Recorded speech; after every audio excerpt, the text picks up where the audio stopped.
ওম শ্রী গণেশায় নমঃ। ওম নমঃ শিবায়।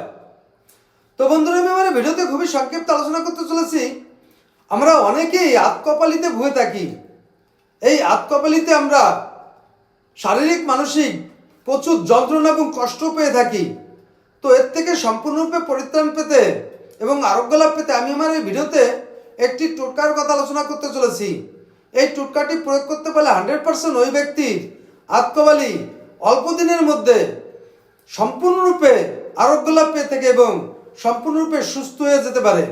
তো বন্ধুরা, সেই টোটকাটি হলো অপরাজিতা গাছ, বিশেষ করে নীলকণ্ঠ ফুল গাছ, এর এক টুকরো শিকড় এবং এক টুকরো লতা ভালো করে থেতো করে রস বের করে নিতে হবে।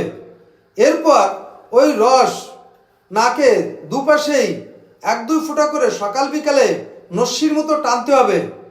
এইভাবে কয়েকদিন টানতে পারলে 100% ওই ব্যক্তির আতকপালি সম্পূর্ণরূপে সেরে যায় এবং আরোগ্য লাভ পেতে পারে। তো বন্ধুরা, এই ছিল আমার এই ভিডিওর মূল সংক্ষিপ্ত আলোচনা। নমস্কার।